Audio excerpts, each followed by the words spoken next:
Good morning, students. Today we are going to study about retained placenta. So, what is the definition of retained placenta? The placenta is said to be retained when it is not expelled out even 30 minutes after the birth of the baby. It means when the delivery of the baby happens, after 30 minutes the separation of the placenta inside the uterus occurs. मतलब जो placenta होता है वो uterus के अंदर धीरे धीरे separate होता है और उसको कम से कम 30 मिनट्स लगते हैं सेपरेट होने के लिए। और उसके बाद में जब हम कॉर्ड को खींचते हैं, पुल करते हैं, तब वो प्लेसेंटा आसानी से बाहर आ जाता है नॉर्मली। लेकिन रिटेन प्लेसेंटा में क्या होता है कि आफ्टर 30 मिनट्स ऑफ डिलीवरी तभी भी प्लेसेंटा बाहर नहीं आता है, खींचने के बाद भी उसे कहते हैं retained placenta. So what are the what is the stages in the normal separation of the placenta? So placenta is separated in 3 steps. The first is it separates from the uterine muscle. मतलब वो अपने आप को uterine muscle में जो चिपका हुआ होता है, एंडोमेट्रियम में चिपका होता है, वो वहाँ से अपने आप को धीरे धीरे छोड़ता है। उसको क्या बोलते हैं? First step, it separates from uterine muscles. Second step में प्लेसेंटा नीचे की तरफ आता है, नीचे की तरफ आता है in the vagina. Okay, and what is the third and last step? In this the placenta is expelled outside, मतलब वो बाहर आ जाता है और एक्सक्रीट हो जाता है। That is the retained placenta. Okay, next, so what are the risk factors for the occurrence of retained placenta?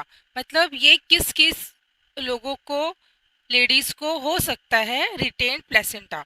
सो इसमें नंबर 1 है, if there is history of retained placenta. अगर उनको पहले डिलीवरी में रिटेन्ड प्लेसेंटा हुआ था तो इस बार भी उनको चांसेस है कि डिलीवरी में रिटेन प्लेसेंटा हो सकता है।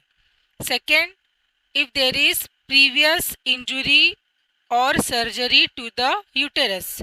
इसका मतलब अगर उनको कोई एक्सीडेंटल इंजुरी या फिर किसी चीज़ के लिए पेट का ऑपरेशन, ट्यूमर, लेप्रोस्कोपी ऐसा, या फिर सीजेरियन सेक्शन, अगर पहला कोई भी ऑपरेशन पेट का हुआ है तो उस टाइम पर भी चांसेस है कि उनको रिटेन प्लेसेंटा हो सकता है। Next, third is the pre term delivery. अगर उनकी पिछली डिलीवरी समय से पहले हो गई हो, that means before 9 months, either in the 7th और 8th month, उसको बोलते हैं प्री टर्म डिलीवरी। तो अगर उनकी प्री टर्म डिलीवरी हो रही है तो भी उनको रिटेन प्लेसेंटा होने के चांसेस है। The fourth risk factor is induced labor. What is induced labor? So induced labor मतलब जब नॉर्मल लेबर स्टार्ट नहीं हो रहा है, हम किसी कारण से पेशेंट को लेबर पेन्स आने के लिए उसमें इंजेक्शंस दे रहे हैं सलाइन में और उसकी डिलीवरी जल्दी करवाना चाहते हैं, तो at that time also there are chances that there may be retained placenta. The last risk factor is multiparity. What is multiparity? So multiparity means having 2 or more live babies. मतलब उसको the uterus or the woman is pregnant for 2 or more times. So at that time also there are chances of retained placenta. So हम कहाँ थे? मल्टीपैरिटी पे। सो मल्टीपैरिटी means अगर उसके 2 या फिर 2 से ज़्यादा बार वो पहले प्रेग्नेंट हो चुकी है तो भी यूट्रस उसकी इलास्टिसिटी कम हो जाती है, यूट्रस कमज़ोर हो जाता है और उसके अंदर चांसेस है कि उसको रिटेन्ड प्लेसेंटा हो सकता है। The next is the causes of retained placenta. So what are the causes? The first is the placenta separated but not expelled. इसका मतलब क्या होता है कि प्लेसेंटा अंदर उसने अपने आप उसने सेपरेट कर चुका है यूटेराइन वॉल से, एंडोमेट्रियम से, लेकिन वो बाहर नहीं आया है। सो ये कब हो सकता है? फर्स्ट कॉज, सो ये हो सकता है जब बराबर उसको कॉन्ट्रैक्शंस नहीं आ रहे हैं, उसको कॉन्ट्रैक्शंस वीक आ रहे हैं, सो उसके कारण वो सेपरेट तो हो गया है लेकिन बाहर नहीं आ पा रहा है, इसको बोलेंगे placenta separated but not expelled. The second cause is simple adherent placenta. Simple adherent placenta मतलब ये कब होता है? एडरेंट मतलब चिपका हुआ, वो निकल ही नहीं रहा है। ओके, सो ये कब होता है? it occurs due to atonicity of uterus. So atonicity मतलब यूटेरस की इलास्टिसिटी कम हो गई है।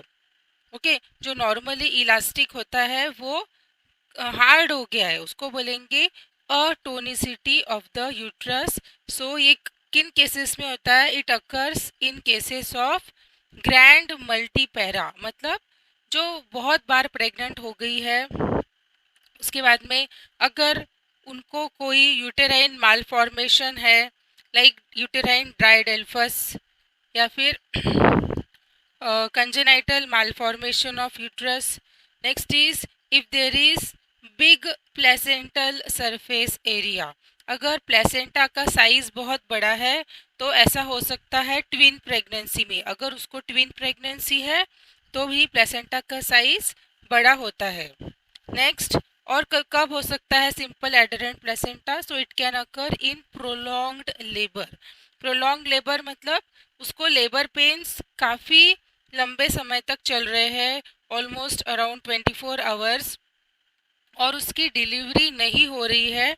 So at that time she also get exhausted and there may occur simple adherent placenta. The next is the morbid adherent placenta. Morbid मतलब क्या होता है? So morbid मतलब disease of the placenta. Placenta की अलग अलग conditions. So there are three different morbid conditions of placenta. The first is the placenta accreta, second placenta increta, and third is the placenta percreta. So the next cause is the constriction ring reforming cervix. That means constriction. What do you mean by constriction? So constriction ring क्या होती है? आपको uterus पता है। Okay, सो uterus pear shaped होता है ना? तो इसमें अपर यूट्रस के पार्ट क्या होते हैं? Upper part and lower part. It is divided into upper part and lower part. आपने आवर ग्लास तो देखा होगा, पुराने ज़माने की जो घड़ी होती थी, है ना? तो इसमें क्या होता है कि यूट्रस के मिडल पार्ट में, सेंटर में एक कंस्ट्रिक्शन आ जाता है, वहाँ पर पॉइंट बीच में यूट्रस सिकुड़ जाता है। तो सिकुड़ने की वजह से क्या होता है कि उस उतने एरिया में सेपरेशन ऑफ प्लेसेंटा नहीं होता है। Uterus looks like the hourglass. So this is the constriction ring. The next is the full bladder. So if the bladder of the patient is full at the time of delivery of the placenta, also it may cause retained placenta. Next is the uterine abnormality. So again it is the congenital abnormality of the uterus. So I will tell you in short about the placenta accreta, placenta increta and placenta percreta. So what is placenta accreta? So accreta means the placenta penetrates deep into the endometrium of the uterus. So इसका मतलब क्या होता है कि placenta normally ऊपर endometrium में attached होता है, लेकिन ये एंडोमेट्रियम से थोड़ा ज़्यादा नीचे अटैच्ड है, मसल्स तक पहुंचा है, मसल्स में नहीं बट एंडोमेट्रियम से थोड़ा ज़्यादा डीप पहुंच गया है, इसको बोलते हैं placenta accreta. The next is the placenta increta. What do you mean by placenta increta? It means the placenta attaches deep into the uterine wall and uterine muscles. जब यूटेरस की मसल्स तक के पहुंच गया है प्लेसेंटा, उसको क्या बोलते हैं? Placenta increta. The next is the placenta percreta. इसके अंदर प्लेसेंटा ने पूरे यूटेराइन मसल्स तक अटैच हो गया है और उससे आगे उसका अटैचमेंट पहुंच गया है up to the bladder and up to the rectum. That means in the surrounding organs the placenta reaches. It is so deeply attached. So at that time the hysterectomy is advised if there is placenta percreta, and it is a rare condition. So next are the risks of the placenta, retained placenta. So what will happen if the lady is having retained placenta? So there may be severe bleeding which may be life threatening. इसका मतलब क्या है कि उसको बहुत ज़्यादा PPH post partum haemorrhage हो सकता है, जो जिसकी वजह से वो शॉक में जा सकती है, उसकी डेथ भी हो सकती है. The second is attempts at manual removal of the placenta can cause multiple injuries to the mother. अगर हमने उसको प्लेसेंटा अंदर अटैच्ड है डीपली, ओके, और उसको हमने खींच खींच के निकालने की कोशिश की, सो उस टाइम पर इंजुरीज के चांसेस है. Injury can happen to vulva, vagina, cervix. So at that time the injury can occur. There can be perineal tears, cervical tears, and vaginal wall tears. So these tears are the site for the infection.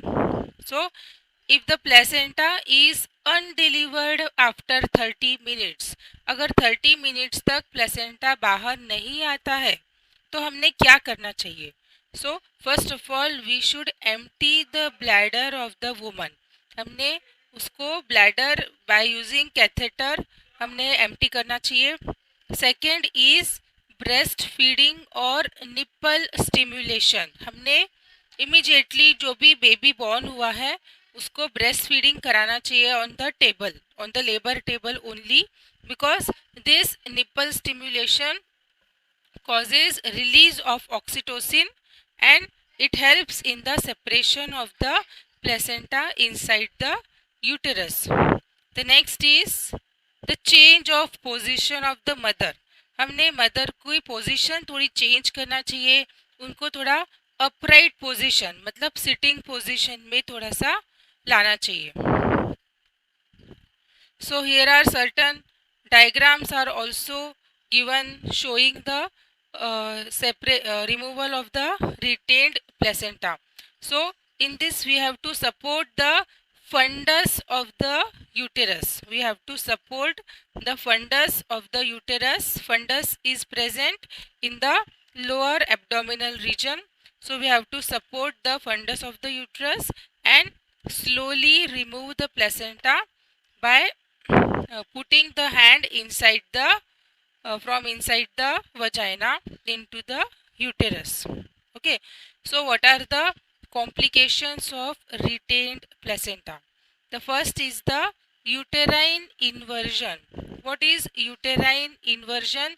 That means it is like prolapse. जो uterus होता है वो पूरा बाहर आ जाता है, uterus पूरा बाहर आ जाता है, उसको बोलते हैं uterine inversion. The second is the shock.